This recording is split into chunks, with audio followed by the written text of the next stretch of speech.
안녕하세요. 묘심화의 빙의의 비밀 제5회 진행의 신예지입니다. 요즘은 뉴스에서 자살 소식이 들려도 세상의 반응은 무덤덤하기만 한데요. 웬만큼 유명한 사람이 죽지 않은 다음에야 눈썹 하나 깜짝하지 않는 세상인 것 같습니다. 2005년 영화배우 이은주, 2007년 가수 윤희와 탤런트 정다빈, 2008년 탤런트 안재환과 배우 최진실. 최근에만 벌써 3명의 연예인이 자살을 했습니다. 가장 최근에 사망한 배우 송영규와 지난 3월 사망한 배우 김세론과 2023년 12월 배우 이선균까지 유독 한국 연예인들의 자살률이 높은 이유는 뭘까요? 그리고 이들은 왜 극단적인 선택을 해야만 했을까요? 우울증은 누구에게나 찾아올 수 있는 마음의 감기입니다. 혼자만의 문제가 아니며 함께 나누고 이해하며 극복할 수 있는 문제입니다. 이번 프로그램을 통해 우울증에 대한 올바른 이해와 효과적인 대처 방법을 배우고 베스트셀러 빙의의 저자 묘심화 스님의 우울증과 빙의 경험을 바탕으로 이야기 나눠보겠습니다. 스님 안녕하세요. 네, 안녕하세요. 스님께서 혹시 직접 겪으신 일화 중에서 좀 안타까웠던 일화가 있다면 소개해 주실 수 있을까요? 네. 제가 오래된 얘기죠. 한 20여 년 된 것 같은데, 제가 영혼이란 책에도 잠시 썼던 내용인데, 네. 당시가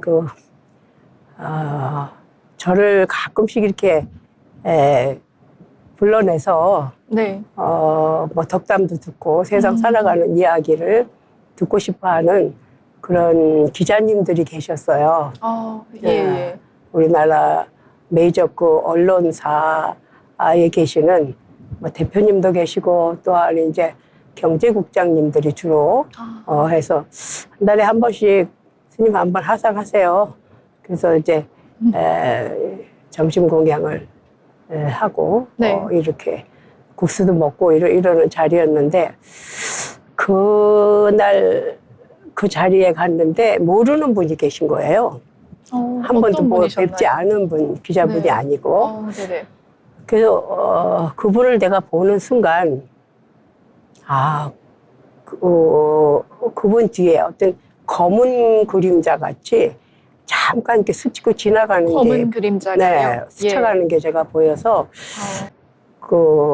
네. 계시는 조금 조심스러워서 내가 얘기를 좀 높은 그렇지만 위치에 계신 분이셨군요. 네.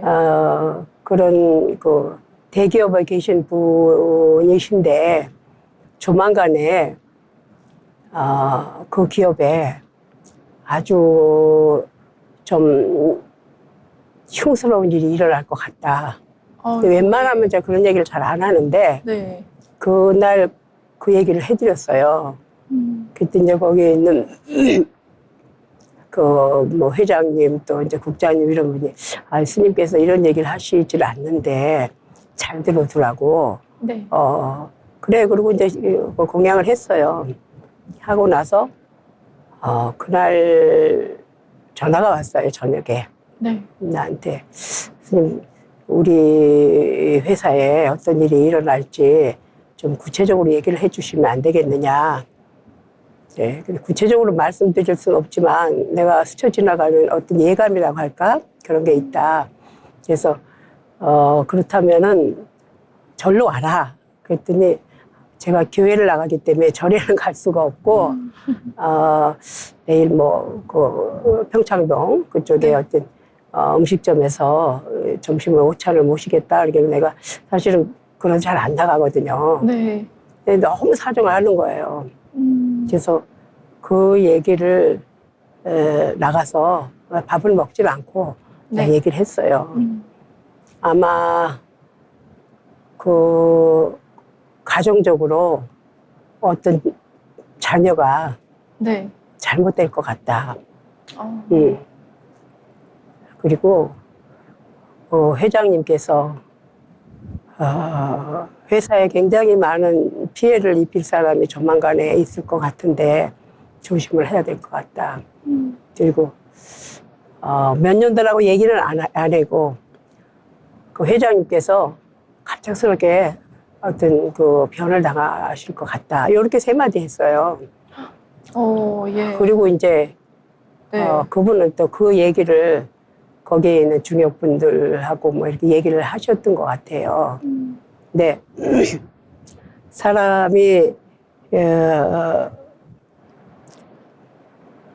우리가 살다 보면은 네. 정말 그 뭐라 그럴까 생각하지도 못했던 일들이 일어나는 경우가 많이 많잖아요. 일어나죠. 예견된.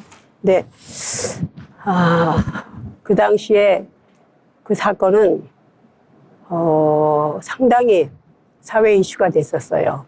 근데 이제 부처님 말씀 중에 보면은 네. 이런 얘기가 있습니다. 우리가 현대 그 심리학의 선구자라고 하는 그 지금은 또 프로이드라고 하는 분 정신의학자가 네, 계시죠. 프로이드, 예. 그분이 그의 정신 분석 이론을 통해서 보면은 꿈을 의식적으로 무의식으로 도달하는 그 왕도로 봐요.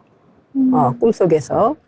그리고 그분은 꿈을 분석하는데 무의식의 욕망과 갈등을 해석하는 방식으로 내담자의 꿈의 의미를 밝혀내는 과정을 중시했던 분이고 그 불가에서도 꿈은 굉장히 중요하게 생각을 해요. 그래서 우리가 매일같이 이제 꿈을 꾸고 막 이렇게 하지만 네. 저도 그날 이제 어떤 꿈을 꿨는데 꿈 중에서 이제 가피라는 게 있어요. 가피. 가피요. 가피. 예, 그게 무슨 말이냐 하면은 네. 간절한 기도를 통해서 부처님 또는 불보살님이 중생에게 이런 이 중생에게 기도나 원력을 이루게 하는 힘을 뜻합니다. 그래서 부처님의 위실력을 받거나 네. 불보살님의 그 불가사의한 힘을 부여받아 가지고 그 중생에게 이익을 주는 그러한 것이 가피라고 그러거든요. 산스크리트로 이제 돼 있는 그런 그 가피는 곧 부처님께서 중생들에게 자비를 베푸시는 일이거든요. 근데 그 가피 중에 세 가지가 있어요. 세 가지가. 첫째는 지극한 기도가 인연이 돼서 현실에서 직접 영험을 받는 영험을 받는 현증 가피. 현실에서 일어나는 가피, 큰 도움을 받는 예. 그런 가피가 있고 네. 두 번째는 예지몽이라고 예지몽을 통해서 불보살님이 나타나 소원을 이루어 주거나 곤경에서 벗어나게 하는 몽중가피라는 게 있습니다. 그리고 세 번째는 현실이나 꿈속에서 그 징조는 없으나 생각만 하면 내가 이렇게 이루어지기를 바라고 염원하고 하면은 그대로 이루어지는 명운가피력, 가피. 그 세 가지가 우리가 기도에서 큰 공덕을 내리는 그러한 기도거든요. 그래서 우리가 가피는 저절로 얻어지는 건 아니에요. 어떻게 얻을 수 있나요? 반드시 간절한 기도, 기도 정진이 선행되어야만 합니다. 그래서 누구나 간절하게 바라고 절실하면 간절한 기도가 나오잖아요. 네. 중생이 가진 그 탐심, 지난번에 얘기했던 탐진치, 삼독, 어리석음, 이제 이런 것들을 마음에서 비우고 오로지 그 간절한 마음으로 기도를 하면 부처님의 복덕이 채워지게 마련입니다. 그래서 이게 복이 없는 선근 공덕을 쌓으면 복을 받는 것처럼 기도와 정진을 게을리하지 않고 열심히 수행하고 간절한 마음으로 뭔가를 염원하면 반드시 그 가피를 얻는다. 근데 저도 이 이야기를 꺼내면서 왜 이런 얘기를 하느냐. 네. 그분들을 만나고 와서 그날 저녁에 내가 묘한 꿈을 꿨어요. 어떤 꿈을 꾸셨나요? 정말 묘한 꿈을 꿨는데 네. 어떤 재벌 회장님께서 나타나셔서 저보고 우리 집에를 좀 가봐달라. 우리 집에를 가봐 주십시오. 무슨 일이 일어날 테니 우리 집에 가서 기도를 해달라. 이렇게 얘기를 하시더라고. 그래서 내가 대기업 회장집을 어떻게 갑니까? 그러게요. 예. 대기업 회장집을 갑자기 갈 수도 없고 참 난감해요. 그래서 그 집 근처를 이렇게 좀 맴돌았어요. 아, 맴돌았더니 찾아가셨군요. 예. 거기서 그분을 만났을 때 시커먼 모습을 보였던 그러한 영상같이 보이더라고, 뭐가. 아주 오래된 물건 같은데 그런 물건들이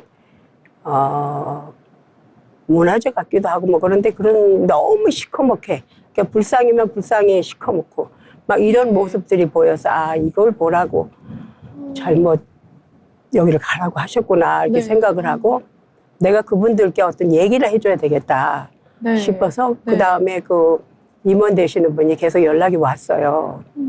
그래서 이걸 개인한테 얘기할 수는 없고 그 집 회장님 사모님을 좀 내가 잠시 뵐 수 있으면 좋겠다 그랬어요. 그때 그 얘기가 이제 거기 들어갔죠. 들어갔는데 그렇게 재벌 사모님을 만나기가 대통령을 만나기보다 힘든 건지 몰랐어요. 아, 그렇게 어려웠나요? 저는 대통령도 많이 만나봤어요. 네, 예, 예. 내가 옛날부터. 노태우 대통령도 배웠고, 뭐 김영삼 대통령도 배웠고, 박근혜 대통령도 배웠고, 뭐 그랬는데, 네. 야, 이렇게 재벌 부인은 이렇게 대단하구나. 예. 나는 그 집안의 일을, 그것도 조상 아닙니까? 네. 설립자가 나타나셔서, 회장님께서 나타나셔서 내 집을 가봐라. 무슨 일이 일어날 것이다. 그래서 걱정이 돼서 좀 만나 뵙고 그 얘기를 해드리려고 했어요. 근데 네. 정말 안 오시더라고요. 그러면서도 그 중간 역할을 하는 그 중역분들이 나서서 아, 스님 어떻게 해야 되느냐. 어떻게 하는 얘기를 그분들한테 말을 할 수는 없잖아요. 그렇죠. 예. 내가 본 사실을 그 사모님께만은 본인에게 직접 얘기를 해서 문제를 풀어야 되겠다. 그리고 거기에 자녀분이 하나 잘못될 것 같다 그러면 그걸 막기 위해서는 그분한테 네. 어떤 방법을 가르쳐 줘야 될 거 아니냐고. 네. 그렇게 이제 세월이 흘렀는데 어느 날 또 그 새벽에 기도 중에 그 몽중 가피를 내가 받았어요. 바다가 이렇게 큰 막 대단한 그 큰 바다가 있는데 그 바다 한 가운데 섬이 있더라고. 섬이 있는데 그때가 9월이었어요. 섬이 있는데 그 섬에서 저 처음에 나타났던 그 설립자신 회장님께서 네. 뭐라고 막 얘기를 하시는 거예요. 네. 근데 무슨 말씀을 하는지 너무 멀어서 거리가 멀어서 아, 들리지가 않았군요. 들리질 않아요. 그래서 회장님 어떤 말씀이세요? 말씀하세요. 그리고 이제 계속 뭐라고 얘기를 하시는데 나중에는 막 그 노한 표정, 그러고 있는데 왼쪽 팔에 어떤 젊은 사람이 여기 있더라고요. 젊은 사람이 안았더라고. 네. 뭐 성별은 얘기를 안 하겠습니다. 그래서 여기다가 앉고 이 쭉 가는 거예요. 섬이 갑자기 저쪽으로 쭉 가더니 바닷속으로 쑥 들어가 버렸어요. 섬에 갑자기 바다로 쑥 그 사라진 회장님하고 거군요. 그 아는 그 예. 젊은 사람을 안고 그냥 바닷속으로 푹 들어가시는 거예요. 이거 무슨 꿈이지? 의미였을까요? 무슨 꿈이죠? 그랬는데 그때 나는 내가 전화를 한 번도 안 했어요. 네. 그쪽에서 전화 오는 건 받았는데 또 전화가 왔더라고요. 뭐라 그러냐? 사모님께서 외국을 갔다 오신 후에 11월 달에 스님을 찾아뵙겠노라고 그런 얘기를 하는 거예요. 그래서 좀 빨리 와서 뵐 수 있었으면 좋겠다. 그랬더니 그것은 뭐 이루어지지 않았어요. 못 만나 뵈셨 그러면은 오시지 마시라고 내가 됐다고 오시지 말고 오시지 마세요. 그렇게 말았어요. 그리고 이렇게 예지몽까지 꾸시면서 정말 그래서 그 재벌가와 좀 관련해서 예지몽을 이제 꾸셨는데 그 뒤로 조금 접촉을 시도하면서 좀 문제를 해결하려고 하셨다 이런 말씀을 좀 해주셨습니다. 또 이어서 좀 말씀을 좀 들어보고 싶은데요. 그리고 나서 11월 달에 정말 어마어마한 일이 일어난 거예요. 어떤 일이 일어났나요? 한때 뭐 세상을 떠들썩하게 했던 뭐 재벌가의 자식의 그 자살 사건이 일어난 거죠. 예. 그때 저는 그 생각을 하면서 내가 예언했던 바처럼 그렇게 그토록 불행을 막으려고 백방으로 거기 노력을 했음에도 나의 예측은 믿지 않았어요. 그리고 설마 무슨 일이 일어날까 하다가 결국은 귀한 자식 하나를 비명에 가게 한 오 재벌의 비극입니다. 그 비극 그거를 내가 생각을 하면 너무 마음이 아픈 거예요. 그리고 결국 자식을 잃고 난 후에야 혹시 기자들이 막 그 사건 터지고 제가 얘기했던 그 당시에 그 오찬장에 네. 했던 분들이 좀 경제부 기자들이었는데 네. 그분들이 소문을 내서 많은 기자들이 많이 저희 전화회를 찾아왔어요. 그 당시에 얘기를 해달라. 근데 내가 그 당시에 얘기를 할 수가 있습니까? 그 또 명예가 또 잘못될 수도 있고 하니까 이런 얘기를 전혀 안 하고 그냥 며칠을 숨어 있었습니다. 인터뷰를 네. 하지 않으려고. 그랬는데 지금 생각하면 뭔가를 예측을 한 사람은 그걸 해결할 수가 있잖아요. 네. 막을 수가 있잖아요. 네. 그런데 너무 가볍게 생각을 하고, 참으로 막을 수도 있었던 저기를 못 막았다는 거. 그게 너무 예견한 자는 반드시 불행을 막을 수 있는 힘이 있어요. 근데 저는 그렇게 생각을 하고 그 사고를 결국은 막지를 못했죠.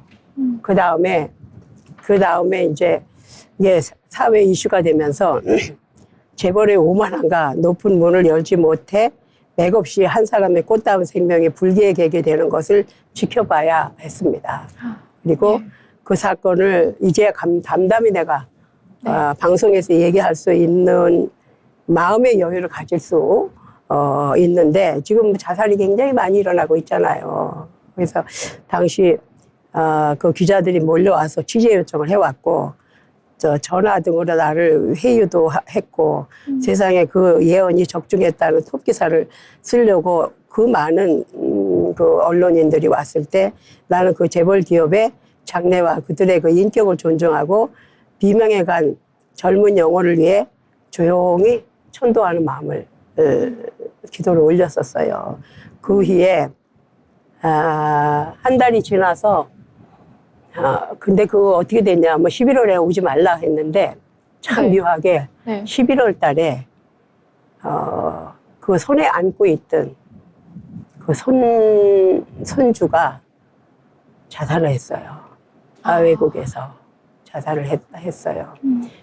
그때가 11월이 그 설립자 회장님께서 돌아가신 날과 하루 이틀 차이밖에 안 나는 제사와 거의 같은 시기에 자살한 겁니다. 그래서 내가 그런 생각을 했어요. 참,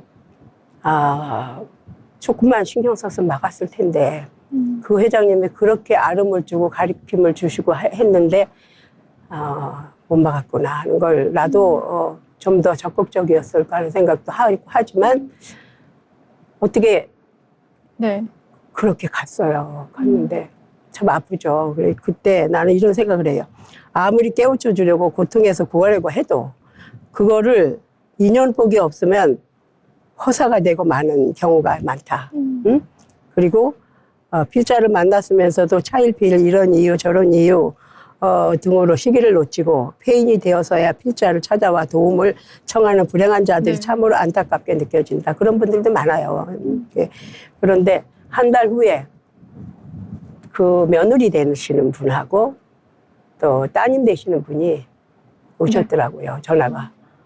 스님, 어머님께서 찾아뵈라고 그런다고. 그래서 이제 뭘 저를 만날 필요가 있습니까? 사람이 죽었는데 저 만날 필요 없습니다. 그랬더니 굳이 왔어요.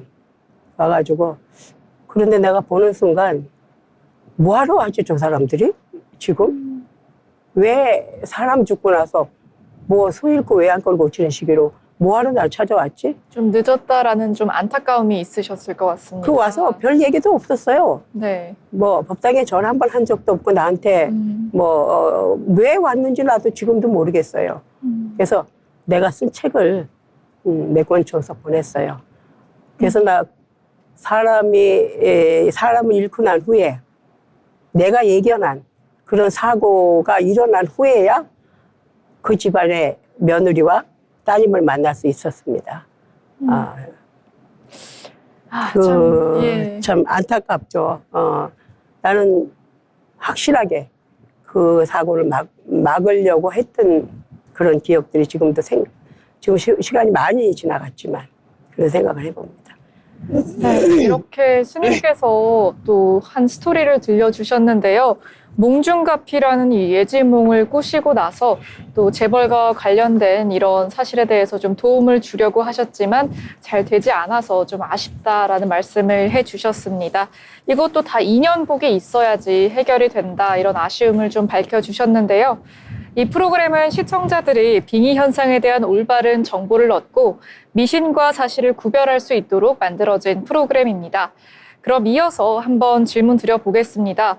이 자살을 부르는 그림자, 우울증과 빙의, 스님께서는 우울증이 있는 사람이 자살 위험이 있다고 생각하시는지, 네. 전반적으로 어떻게 생각을 좀 하시는지 궁금합니다. 그 우울증은 대개는 요즘에는 이제 연예인들 자살을 굉장히 대서특필하잖아요. 네, 정말 많이 그래요. 이제 연예인들 뿐이겠습니까? 세상에는 수없이 젊은 사람들이 갑작스럽게 죽음을 택하고 이러는데 연예인들의 죽음이라는 건 그런 생각을 해요. 박수가 크면 실망도 크다. 한때 굉장히 인기의 자리에 올랐다가 어느 날 갑자기 이제 인기가 사그러지게 되면 그 박수 소리가 바로 실망으로 변하잖아요. 네. 그런 데서 연예인들이 죽는 경우가 많고 또한 이제 그 악플들에 의해서 조그마한 일이라도 그 악플을 막 하잖아요. 난 그 네. 악플 쓰는 사람들 보면 참 잔인하다는 생각을 하거든요. 그걸 또 보지 말았어야 되는데 그런 걸 보고 순간에 자살이라고 하는 거는 단 1분이에요. 1분 동안에 일어나는 일이에요. 네. 그 1분 동안에 옆에 사람이 있으면 자살하지는 못합니다. 그만큼 대한민국이 지금 OECD 국가 중에 자살률 1위입니다. 그런 불명예를 지금 갖고 우리는 살아가고 있어요. 그래서 사람들의 사망 원인도 교통사고에 이어지고 여러 가지 연예인 자살자가 많아서 자살 국가 1위에 오른 것일까 이런 것보다는 네. 연예인도 그렇지만 연예인들은 또 많은 사람들의 어떤 모범이 되잖아요. 네. 근데 저런 사람도 저런 연예인도 톱스타가 자살을 하는데 내까지가 뭔데 나 같은 사람도 그냥 가버리지 이런 생각을 하고 자살을 하는 게 그거 타의 모범이 돼야 되는 연예인들의 자살은 참 안타깝습니다. 그래서 자살하면 지옥 갑니다. 자살하면 그걸로 끝나는 게 아니에요. 바로 우리가 생명이 굉장히 중요한데 네. 그 생명을 생명으로 인해 세상에 태어난다는 거는 어마어마한 인연에 의해서 전생에 어느 인연에 의해서 온 건데 그 몸을 내가 해하고 자살하는 경우에는 절대로 끝나는 게 아니에요. 바로 지옥으로 떨어지거든요. 그래서 자살하면 지옥 간다는 걸 다음에 내가 또 그걸 하겠습니다만은 절대로 자살이라고 하는 것은 남도 타살을 죽이면 안 되겠지만 자기 자신을 자살로 끝낸다고 하는 거는 남을 살해하는 거와 똑같은 거예요. 그래서 최근 몇 년 동안에 연예인들의 자살률이 이제 급격하게 늘어가고 그보다 앞서 꾸준히 증가해 왔는데 일반인의 자살 급증은 간과해서는 안 된다고 생각합니다. 일반인의 자살들 지금 너무 안 알려지는 자살률이 굉장히 높잖아요. 그래서 자살 증가율은 역시 우리나라 OECD 국가 중에 1위를 달리고 있으니 이거는 반드시 국가가 나서서 이런 일이 자살이 있을 때마다 여러 가지 방법을 찾고 국가에서도 예산을 반영하고 이렇게 하는데 결국은 별로 그게 효과가 없어요. 그래서 정말 더 절실하게 사람의 개인의 삶이라는 게 묻혀버리는 거잖아요. 그럼 자살자가 나온 집안에서 또 자살자가 나와요. 자살자가 나온 집안에서 네. 한 집안에 자살자가 나오면 또 다른 계속해서 자살자가 계속 자살이 나옵니다. 집안에 이어지는 그것도 하나의 무슨 뭐 예. 어떤 법칙처럼 이렇게 되고 있거든요. 음. 그리고 자살을 당한 사람들의 집안은 이제 폐가 망신하게 되는 거예요. 그래서 부모가 자식을 잃었을 때 얼마나 마음이 아프게 평생 행복할 수 없잖아요. 네. 그래서 우리가 미래에 대한 불안을 견딜 길이 없어 목숨을 이제 끊게 되고 내던지고 이런 목숨 경시 그런 풍조가 지금 일고 있는데 이것은 절대로 해서는 안 되는 자살하면 지옥 간다. 이걸 아주 반복하고 싶어요. 그리고 남은 가족들의 그 슬픔과 이런 삶이라는 게 얼마나 평생을 죽을 수도 없잖아요. 따라 죽을 그런 것들이 이게 죄다. 그래서 불교에서는 부처님도 자살을 아주 안 좋은 그런 행위를 보고 있습니다. 그래서 현재 이제 빨리 이 수치가 자살률 1이라는 이 불명예가 빨리 끝나서 우리가 이제 정말 정상적인 국가가 돼야 된다는 생각이 들고 또 아이들 자살이 지금 초등학교 아이들도 자살을 해요. 초등학교 아이들도 네. 자살을 하나요? 초등학교 아이들도 자살을 아이고, 해요. 예. 그러니까 보면 초등학교 아이들이 굉장히 요새 많이 발달을 하잖아요. 정서가. 네. 그러니까 학구적인 그런 스트레스 뭐 이런 거 하고 또 왕따 그리고 학교 폭력 이런 걸로 인해서 자살을 하는 경우 엄청 많습니다. 그리고 자살까지 갈 때까지 얼마든지 볼 수 있거든요. 발견할 수 있고 네. 가족이 항상 신경을 쓰고 요즘에 집에 들어가면 아이들하고 얘기를 안 하잖아요. 네, 서로 부모가 아무리 방문 얘기를 하려고 닫고. 해도 얘기를 안 하고 예. 이러는데 이런 것은 아이의 표정을 보면은 알 수 있거든요. 이런 사람들이 자살을 하는구나 하는 걸 그런 것을 잘 좀 새겨가지고 아이들 성적에 너무 연연하지 말고 그 성적이 잘못돼가지고 죽는 아이들 너무 많아요. 떨어지고. 그런가요? 네. 예. 1등을 하고 뭐 좀 최고의 그런 1, 2등 하던 아이들이 조금 뭐 3등이고 4등 했다고 해가지고 아파트에서 뛰어내리는 경우 얼마나 많잖아요. 신문지상에서 많이 보잖아요. 그래서 이것은 우리나라에 아이들 낳지도 않는데 너무 불행한 거예요. 이런 아이들을 하나 낳아서 하나 둘밖에 안 낳잖아요. 그것도 안 낳는 경우도 있잖아요. 이렇게 고귀하고 성스러운 아이들을 놓쳤을 때 그 부모들은 어떻게 살 것이며 그 아이는 얼마나 불쌍한가 그렇게 생각이 듭니다. 그래서 그리고 또 부모들도 행복한 삶을 살 수가 없어요. 그래서 너무 공부하면서 닥달하는 그런 집안의 부모들은 이 방송을 보시면서 성적이 모든 것은 아니다. 아이가 건강하게 바르게 정말 정서적인 어떤 그런 단계를 삼아서 가더라도 학교에 1, 2등 하는 게 뭐가 그렇게 내가 중요하냐고요. 네. 너무 공부해서 아이 스트레스 주지 말았으면 좋겠다는 부탁을 드리고 싶고 또 그 가정을 꾸려가는 남편의 입장에서는 가장의 입장에서는 무슨 일을 하고 싶어 하겠어요. 배사가 초조하고 불안하고 거기서 또 우울증이 나오는 거예요. 자살한 집안에 우울증 환자가 많습니다. 우울증이. 그래서 결국은 이제 그 우울증으로 고생하다가 본인도 또 자살하게 되고 그래서 자살의 그 연속이 일어나는 거예요. 한 집안에. 연쇄적으로 한 가정에 그런. 자살이 지금 네. 일어나는. 그래서 우울증에서 자살로 이어갈 수 있는 건 너무나 당연한 일이에요. 예. 우울증이 깊어지면 그건 반드시 죽어야지 되겠다 하는 생각밖에 없으니까 우울증과 자살은 그건 뭐 아주 같이 간다고 보면 되겠습니다. 그렇다면 이렇게 우울증 이야기를 좀 해주셨는데 네. 우울증에 좀 효과적인 대처 방법이나 그런 것이 좀 있을까요? 되게 보면은 자기 혼자 모든 고민을 가지고 있는 것처럼 생각을 하거든요. 네. 갑작스럽게 말이 없어지거나 갑작스럽게 그냥 멍하게 뭔가를 의욕을 잃고 깊이 생각하거나 방 안에서 나오지 않고 그렇다고 그러면은 빨리 뭔가를 알아봐야 돼요. 그 가족이 해야 될 일입니다. 누구도 할 수 없는 일이잖아요.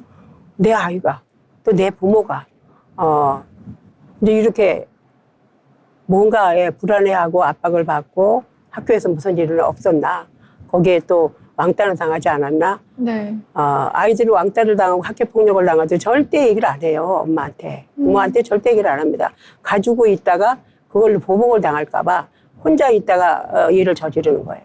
근데 그런 것을 빨리 발견할수록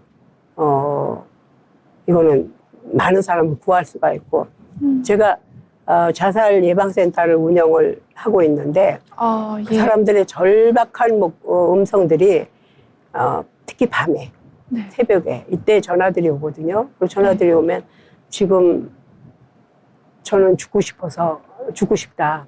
그래서 지금 한강 어디에 와 있습니다. 조금 있다가 내가 지금 이제 자살을 시행하려고 합니다. 되게 이제 한강 근처에 가서 많이 그런 일이 있어요. 그러면 그 밤중에 119 신고를 하고 뛰어갑니다. 저는 또 차를 가지고 또 뛰어가요. 뛰어가서 그래도 빨리 결정을 못하는 사람들이 많아요. 네. 뛰어내린다 내린다 하면서도 물을 보면 무섭잖아요. 네, 무섭죠. 그러니까 그 전화를 해놨으니까 혹시 나를 찾아오는 사람은 없을까 하는 생각에서 기대 반 자살하고 싶은 마음 반으로 이제 마음이 왔다 갔다 두 가지 마음을 가지고 있는 거죠. 그랬을 때 빨리 가서 다부지면서 이렇게 얘기를 하면서 삶이 얼마나 소중하고 그런 줄 아느냐. 지금 여기서 이 순간에 네. 물에 뛰어내렸을 때 너는 정말 지옥으로 떨어진다.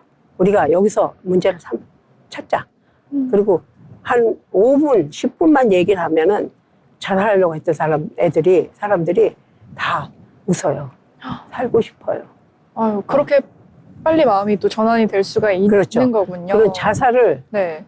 거꾸로 한번 해보세요. 뭐가 되죠? 살자. 살자가 네, 되잖아요. 살자가 되죠. 자살은 살자는 거예요.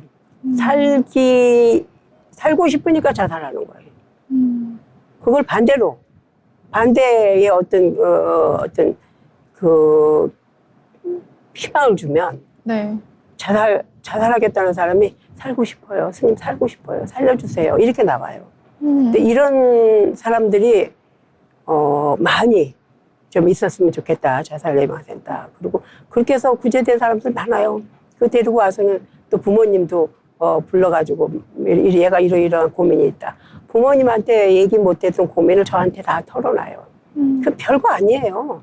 학교에서 뭐 사소한 일로 왕따를 당했습니다. 누구한테 맞았습니다. 학폭을 당했습니다. 즉 이런 것들이거든요.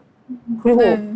뭐 옛날처럼 우리 어렸을 때처럼 배고파서 뭐 이런 건 없어요. 요즘 아이들은. 그 풍성한 속에서도 이런 자살하고 싶은 게 세계 왜 1위가 돼야 되느냐 하는 건 한심한 일이고 그 의사들도 우울증에 의해서 경고를 하죠. 우울증은 깊어지면 반드시 자살로 간다.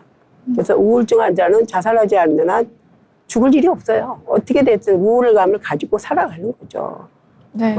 그래서 심각하게 받아들여야 할 사항이 지금 우울증과 자살이에요. 근데 너무 많아요. 병원에 가서 병원 치료를 받는 사람이 안 받는 사람보다 적어요.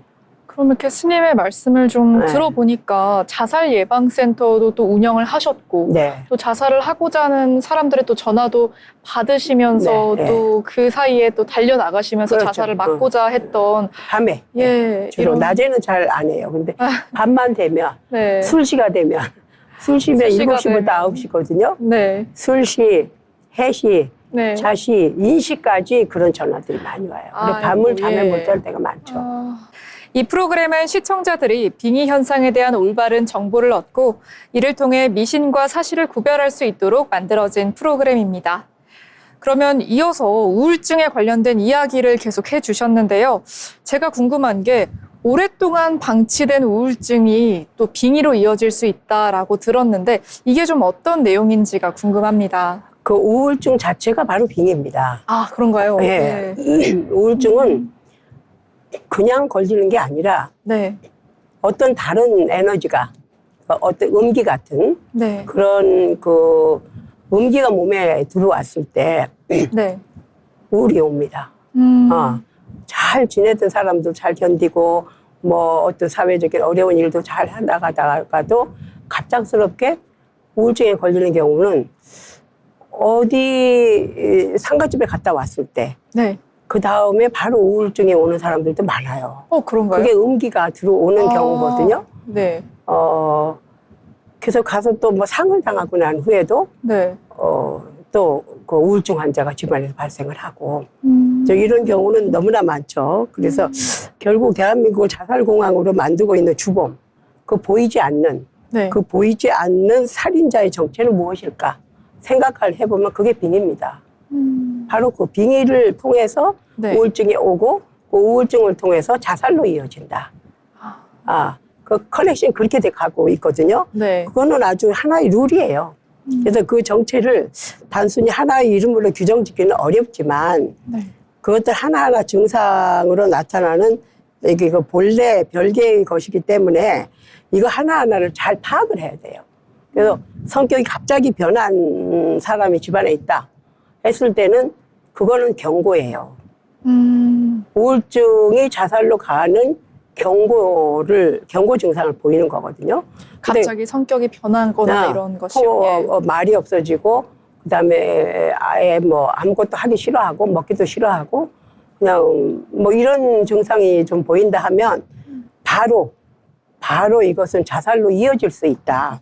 이렇게 봐야 되고 빨리 정신과 상담도 받고 그다음에 어떤 뭐 저 같은 사람을 좀 찾아와서 이렇게 도움을 요청해도 되고 이럴 경우에 그 우울증이 얼마나 치명적인가는 우리 사회가 알아야 돼요.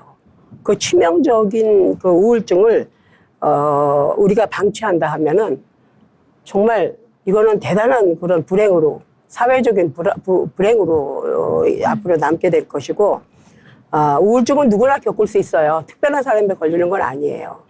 남녀노소 누구나 올 수 있는 게 우울증이거든요. 그렇죠. 누구나 그 우울증이 감기보다 더 많아요, 지금. 그런 위험을 안고 무기력함, 권태기 뭐 이런 것 때문에 또 뭐 사랑의 이야기도 있고 사람의 이별도 있고 뭐 이렇잖아요. 그럼 결국은 그걸로 종국에는 목숨마저 놓아버리는 그 위험한 그런 지경에 이르는데 우울증의 무서움은 단순한 우울증과 자살 충동으로 끝나지 않아요. 오랫동안 방치된 우울증은 빙의가 찾아온다고 그랬잖아요. 예. 그럼 처음 찾아온 소리 없이 오는 방문객이에요. 소리 없이 그 방문객을 우울증이라는 걸 모르고 결국은 빙의를 불러들이는 거예요. 빙의가 들어가서 귀신까지 불러들이는 거예요. 그게 되면 그때는 이제 엄청 힘들어지는 거죠. 그래서 우울증과 빙의는 두 가지 다 모두 잃는 것이다, 사람을. 그래서 우울증을 가리켜 마음의 감기라고 부르지만 감기보다 더 독하고 무서운 것이 자살이다. 그래서 그 우울증의 심각함을 지금 빨리 깨달아야 돼요, 집안에서. 그래서 공교롭게도 우울증 환자와 빙의 환자는 증세에서도 유사점을 많이 보이죠. 유사한 점을. 우주 만물의 음과 양으로 구분되어 있는데 양의 기운을 많이 받아야 돼요. 햇빛을 많이 쏘이고 낮에 일 많이 하고 저녁이 되면은 자야 되는 거예요. 그거 자지 않고 막 고민하고 고뇌하고 괜히 슬퍼하고 이렇게 되면 귀신은 밤에 들어오는 거예요. 빙의는 밤에 주로 돼요. 밤에 한 달을 잠을 못 잤다면 거의 100% 빙의가 오고 우울증이 옵니다. 수면이 그렇게나 수면이 굉장히 중요하죠. 네. 그래서 태양을 많이 봐야 되고 네. 태양이 있는 곳에는 이런 우울증이나 이런 게 잘 안 나타나요. 정신과에서 누누이 얘기하는 내용이지만 그래서 그 또 호르몬의 또 작용도 있지만 우울증은 빙의입니다. 동등하게 봐야 돼요. 그리고 그게 바로 자살로 이어지고 그래서 자살률 세계 1위가 되는 거예요. 그래서 참 우리가 햇빛을 많이 봐야 된다. 이런 얘기를 또 드리고 싶고 그리고 혼자 고통스럽게 헤매지 말고 빨리 병원도 찾아가고 그리고 종교계 뭐 어느 스님이든 또 신부님이든 목사님이든 찾아가서 이 얘기를 털어놓는 거예요. 하나도 창피할 게 없어요. 그러면 네. 자살률이 점점 줄어들 거거든요. 예. 말을 토해내게 해야 되는 거예요. 그래서 각계 지금 있는 종교를 하시고 있는 분들, 사회 봉사하시는 분들이 자살 예방센터를 많이 세워야 됩니다. 사실은. 또 자살 예방 운영센터를 이제 만드셨다는 게 네. 좀 신기하면서도 굉장히 감동적으로 좀 다가오는데요. 네. 스님께서는 한국 불교 자살 예방센터도 직접 운영을 하시는데 네. 주로 어떤 이들이 찾아오고 또 상담을 받나요? 그러니까 대개는 이제 우울증 환자, 네. 그다음에 이제 우울증 환자가 거의 다지만 그 우울증보다 더 무서운 것이 공황장애도 있고 많죠. 우울증, 공황장애, 그다음에 대인 접촉, 대인 기피증, 네. 뭐 이런 사람들과 같이 해서 하나 빙의 신드롬이죠. 그런 사람들이 주로 와서 아주 급박한 상황에 그냥 뭐 급해요, 전부 다. 나를 꼭 살려줘야 된다. 나를 좀 안 받아주시면은 나는 죽습니다. 이렇게 협박도 하거든요. 근데 이럴 때 네. 그들을 받아들여가지고 네. 어떻게 포용을 하고 어떻게 살아가는 방법을 아주 쉽게, 그것도 어렵게 얘기하면 못 알아듣잖아요. 바로 해결될 수 있도록 하는 방법이 저는 가지고 있어요. 그래서 우리가 죽자, 살자. 그래서 저는 물어봐요, 오면은. 죽고 싶어요? 살고 싶어요? 그러면은. 살고 싶어요. 그래요. 처음에 죽고 싶어요. 그러다가도 점점 한 1시간쯤 지나면 저 스님 살고 싶어요. 살게 해주세요. 다 그렇게 이야기하시는 살려주세요. 뭐 거예요? 이런 네. 얘기거든요. 그 결국은 네. 살고 싶다는 얘기예요. 죽고 싶다는 얘기는 살고 싶다는 얘기거든요. 그걸 거꾸로 우리가 해석을 해보면 네. 죽고 싶은 건 살고 싶은 것이다. 이 사람을 어떻게 해가지고 살고 싶은 마음으로 가게 하느냐가 그 자살 예방센터의 목표입니다. 그럼 별짓을 다 하죠. 어렵네요. 제가 쇼를 많이 할 때가 많아요. 네. 안아주기도 하고 네. 또 정말 여러 가지 좋은 얘기들을 많이 해주고 그렇게 해서 웃으면서 나가면 그 다음에는 이제 또 계속 이제 또 좋은 얘기들이 이제 들려오고 그러죠.